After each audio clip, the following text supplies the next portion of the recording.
Hanratty back to pass. Complete at the 20. The flyer. Touchdown, Notre Dame. I feel right now that I'm the number one quarterback for Steelers. Hanratty down the center to Seymour. Complete touchdown. Welcome to Hanratty'S Huddle, sports talk with the College Football Hall of Famer, Terry Hanratty.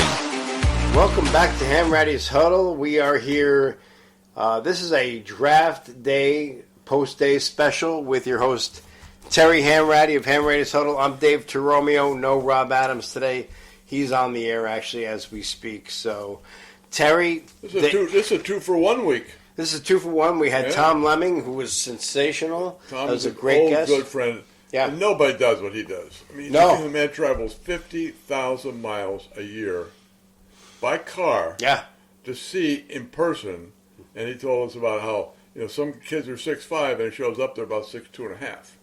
Some guys are, 350 and show up, of course, 550 and just big old lard. So you have to, and if you're going to write a book where all the coaches in the country, all the college coaches in the country are going to really use that as their Bible, you have to be legit. So he goes and sees all these kids, takes their pictures, put the pictures in his magazine, so the coaches can just see their stats and see their size and see their picture, and he interviews them. Right. And I think that's probably the most important thing, because all these kids look good on film. But I want to talk to them. I want to see what's in their head. Yeah. Well, not only that, but he's right, because he's once you become a trusted resource for these coaches, right? And you have to earn their trust. And he's absolutely right, because I worked in college athletics, as you know. I worked in a sports information office, and I can tell you for a fact, because the coach it was really coach driven. List him as 6'4". He wasn't 6'4". He was 6'2". List his vertical leap is 30 inches. His vertical leap is nowhere near 30 inches. So, yeah, there's a lot of BS in those in those quote media guides, right? Yes. Because really, what they were is recruiting guides. And I can remember we had a player drafted from Iona by the name of Sean Green to the NBA, and I remember Hubie Brown reading the thing that I wrote about him in his bio, which was that he had a 43-inch vertical leap, and he was laughing on the air. But that was actually true. Wow. I mean, but they get so desensitized to the things that people put out. So, but Tom, doing what he does, obviously, they're like, okay, we know this. There's no reason for him to BS about a player. No. He's like an in-between, between the coaches, the high school kid. He's the conduit. Yeah, he's the conduit. He's the player. You got the player on one side, you got the coach on the other, and here's the material. You weed it out. And he's been doing this since 1978. 1978, when I was actually a junior in high school. Don't tell me where you were. I mean, I just finished my pro career. So at the end of the day, but he just a genuinely nice guy. Everybody forms an opinion when you see. Obviously, he had the cameo on Blindside.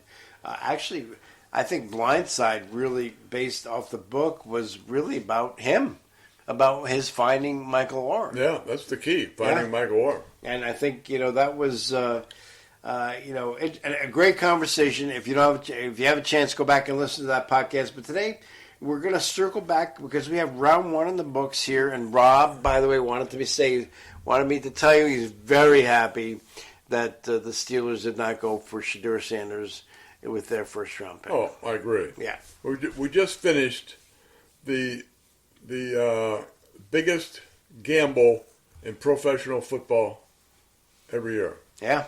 The first round of the draft. Because all these kids now, they've got their names called, they're automatically multi-millionaires. Yeah. Now these owners and the general manager and the coach got to make sure they made the right decisions and the right this and that. And it's a tough do because you're playing against guys that are not going to be in the pros. Yep. So how do you if you fare up, if you dominate that person, fine. But how are you going to do it when you get a guy who is in the pros? It's a very difficult thing to do. It is. You get a lot of linemen. They go from they're dominant offensive tackle. Yeah. Well, they don't have the feet to contend with a rush end who's a lot quicker than they are. So they have to move them into guard or center. Yep. So they have to shift guys around, and guys just don't always pan out the way you might think they would. So it's a huge gamble. Yes. And listen, anybody can attest to the difference between high school football and college football. Huge, right? The difference from college to the NFL, I mean, it's a much bigger league. Yeah. You know, you're talking about people do not understand the speed, the agility, the size of these athletes, and over the years, and it's just insane. But let's get into the draft. Well, you're looking at 1%. Yeah.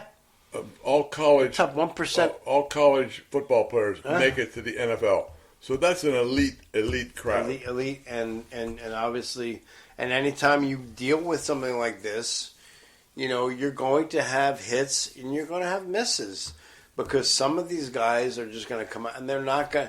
Their game just doesn't kind of make it to the transition to the next level of the NFL, whether they're the second pick in the draft or the last pick of the draft. Like, I'll give you an example: Zach Wilson to Brock Purdy. Zach Wilson, the number 2 pick, pretty much considered a bust. Brock Purdy, last pick in the whole draft. And you know, has had a great career so far, and is looking for a big payday. But let's talk about the draft in terms of, you know, what struck you about the draft so far. I think it was pretty much chalk. Okay, yeah. When you look right down at least the first five. Cam Ward, obviously, everybody was like Tennessee. Cam Ward, and probably the biggest talk of the whole draft was Shedeur Sanders. Yeah, well, and everyone asked me, you know, my thoughts, what I thought, how good is he? You know, I don't see him enough. I don't see him at all in practice. Yeah, I see him occasionally in the game. So I'm not a good person to say whether he's good, bad, or indifferent. I said, listen, tonight you'll find out if he's good. Because these guys have all done their homework. Yeah. And they can see how well he can throw the ball. Then they get him into a room, and they quiz him, and they talk to him about, what do you think about this, that, what are your feelings on this, that? Yeah. And they want to hear the answers. Because nobody looks bad in a highlight film. So now what they want to find out, are you going to be able to come into my locker room and really blend in? Or are you going to be a pain in the ass and just be on the outskirts? Yeah. And everybody's, you know, talking behind your back. No, you want chemistry. I mean, you're in a small locker room with 53 guys, and everybody has to get along for you to be successful. Yep. You know, I'm not saying that Sanders is that kind of guy, but, you know, that's what people look for. And he wasn't drafted. I think if I had to pick a team I think did the best, I'd say the New York Giants. Okay. I think they got the best edge rusher in the country.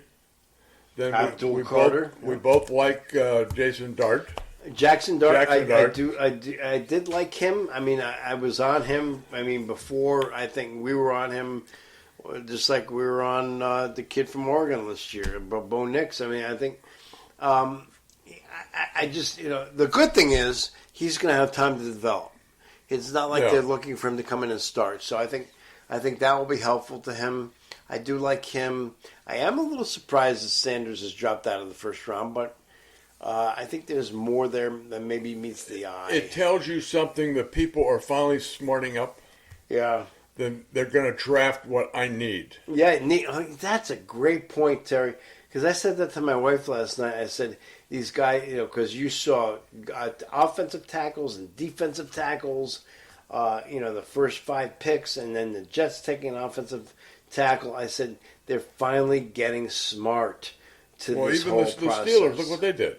I mean, they were supposed to be the last stopping point for Sanders. Yeah. That if he got the number 21, you know, everybody was saying that Pittsburgh's going to pick him. Yeah. And they don't need a quarterback. They have so many needs there, especially on defense. I mean, they have a very aging defense. They got to start plugging younger guys in there. Yeah. And they got this kid from Oregon, and he's a monster. He's going to be step right in, and Cam Hayward's going to teach him how to play the game, and he's going to be there with T.J. Watt. Yep. And, I mean, he's going to really blossom. So, I mean, if you can't stop anybody, like Baltimore last year in the playoffs, Pittsburgh could not stop them. They ran right over them. Yeah. So if you can't stop them, what the hell do you need a quarterback for? You're not going to score 100 points. Yeah. So you got to solidify. You got to solidify the defensive line, especially. And we've talked about it 1,000 times, and I'll keep talking about it because it's the most important thing in football. Yep. You either start on the defensive line or the offensive line, one or the other. Take your pick. And that's what the Steelers did. And I was very happy for them. I thought they made the right pick because there was a lot of pressure. They talked about how Tomlin was big friends with Dion, and they loved this kid and this and that. But, I mean, the kid is good, but Pittsburgh did not need him now.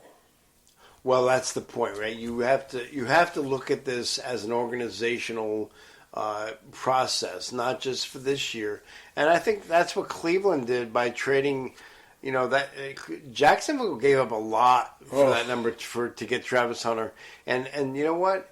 Cleveland's thinking of this, I think, in terms of, look, this is not a quarterback-rich draft, and it's not, but next year might be. So they're loading up on picks, and you know, I know it's Cleveland, and Cleveland gets about as many jokes as the Jets get. We'll get into that maybe. I could not believe what Jacksonville gave up. Jacksonville gave up a ton. I think that's probably if I had to give an F in the draft, I'd give it to Jacksonville. I mean, they got a great player. They got a great player. But everybody said, well, you got a 2 for 1. I said, wait a minute. But no. If he gets hurt, you've lost 2. Not in that league. You're not going to play. You're not going to play both sides of the ball, though. He's going to play. He's going to play. What really helps him is the definition of a defensive back has always been as a receiver with no hands. They have all the size, the speed, the moves. They can't catch the ball. Yep. And now you got a damn good defensive back with great hands. Yep. So he'll help them that way. And if I was Jacksonville, I know they saw they can play as much as you want. You know, gave them all this garbage beforehand. Yep. But when push comes to shove, they'll do what they think to win. Yeah. And you make a package for them on offense. This is what you're going to do. We got 6-8 plays. We're going to put you in certain situations. Right. You can't keep them on the field. No way. Because the more you keep them on the field, more chance you got to get hurt. Because this is a big boy game, and they hit a lot harder than they do at Colorado. And that's all it takes. I mean, one injury for this kid, and I'm not rooting for that. Believe me, I think he's a great player, and I wish him well. I think if I were Jacksonville, and I do think they got fleeced here by Cleveland, I think you use him primarily 90% as a defensive back. If the game is close and you're coming down the last 2 minutes and you need an offensive threat, maybe then you use him. But I have to say that I don't think that was a great move by Jacksonville. Cleveland picked up a couple first-round picks, Cleveland's a couple seconds, fourth. Loaded in the draft for the next 2 years. Crazy. But I'll tell you another surprise for me, only because, you know, they say we hear time and time again. Now, we did see what Saquon Barkley did for the Eagles last year, but they say you can always get a running back, second, third round. There's so many different running backs. Was Vegas going running back with the kid from Boise? Or very early. That makes sense, though. Pete Carroll he likes to run wants the ball. to He run wants the a ball. Marshawn Lynch, What got me was San Diego. They took this kid, Marion Hampton, out of a running back out of North Carolina. Now you got 2 number 1 picks, both running backs. You know, are you going to just divide all the carries? Najee Harris. Yes, wow. I'm sorry. The kid's a good ball player. Yeah. But you need 2 running backs like that. I mean, and you need a line. So we saw a lot of offensive and defensive line going in this first round. The Jackson Dart trade up for the Giants. They traded up to get him. Okay. That was a good move. That was a good move. It was a good move. And as long as you know that this is not, you know. But all these mothers and fathers out there making a little Johnny quarterback so he can make it to the NFL. Yeah. You better put him in a defensive secondary or edge rusher or an offensive defensive lineman. Because the quarterbacks, well, last year was huge, but this year was just not a good crop. But you would think with all the schools that play football, they could get more than a little better quality quarterback than was in this draft. Yeah, I don't think this is a very good quarterback draft. But and the Eagles with a nice pick with the linebacker from Alabama, Jihad Campbell. I'm surprised he lasted that long. I think a lot of people were. I think that's why they Philly moved up did a good job. That was a good pickup. Yeah, it's a good pickup and a good move up to get him. So, listen, and as a Jets fan, I'm happy. Now the Jets actually now have a very strong and solid offensive line. Obviously, all things are dependent on health considerations and these guys staying healthy. But I think, you know, with Justin Fields as your quarterback, you know, you're going to be run first team. You know, even with him, and now you have Breece Hall, you have the other kid that they had last year, Braylon Allen, and you have a strong offensive line. So I'm happy with that. I mean, ESPN taking shots at the Jets, you know, shame on them for that. That's just I don't know why. I mean, that was sort of that was really out of left field. That was a haymaker they threw at the Jets. It was no need for it. There was no need for it. My theory is, and I told you this before we came on, was I think they were mad at the Jets for not allowing them to go into their war room. But you know what? Whatever. ESPN is a shell of what it used to be, in my opinion. That war room gave away so many picks. Yeah. Because you knew once they went to the war room when they're on the clock, they made their pick. Yeah. Now you go, then you see then they have a flash the kid in the green room, and go, wait a minute, you just told us what the pick is. We know now. Yeah. Can I place a bet real quick? Yeah, that would be good, actually. Yeah, get that in. So it's been interesting to me. The fact that the NFL has made this, 200,000 people. That was a sea. The Green Bay population of the whole town is 140,000. And they had over 200,000 people at this draft. Where'd they all stay? There's no hotel. There's not that many hotels in Green Bay. I've been there. Believe me. Yeah. Green Bay is a quiet little town. Where do we think Shedeur Sanders is going to land? Oh, I think if he's around there for the Raiders, I think that's be the a spot. Yeah. Yeah. I think you're right. I think I hope the kid does well. I really do. This is, when you see these kids that are expecting to get picked high, maybe that's why he didn't come to New York. Maybe he, Yeah, I think that was smart. Why maybe he didn't go to the told, draft? Yeah. Yeah, the little party get together there, wherever they are, Texas somewhere, and I think he maybe got a little humbled. But I think down deep, we know that we've talked to people like Tom Leamington says he's a great kid. So you got to go with what Tom says because I trust Tom a lot. And it's just a matter of getting to a team. It doesn't make a difference what round you're drafted in. No, exactly. I was just gonna say, you know what? Ego. It's last night was for almost for the pomp and circumstance and for the lights of Hollywood or whatever you want to call it. Today and tomorrow, the next 3 days, next 2 days, round 2 through 7. Oh, yeah. This is where you're going to build your team. This is where you're going to find, this is where the scouts earn their money. Mm-hmm. So, and this is where, and these are players most people have never heard of, but that, 5 years from now they go, man, that guy's been a solid running back or defensive back or line.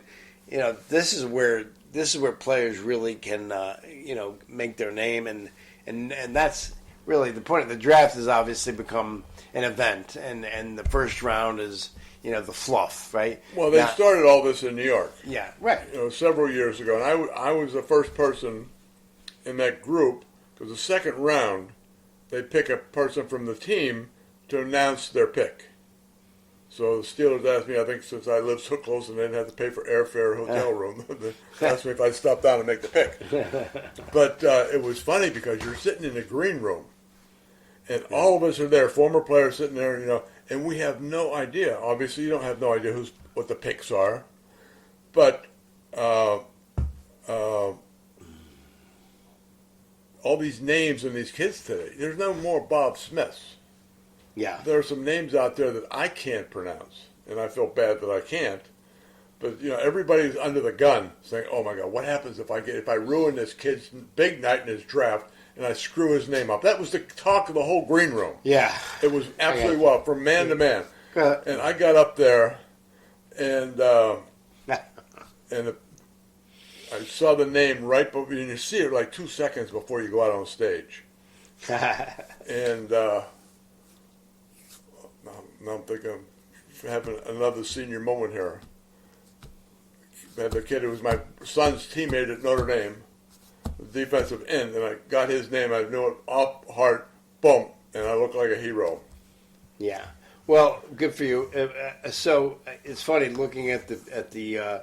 Some people have predictions here for round 2.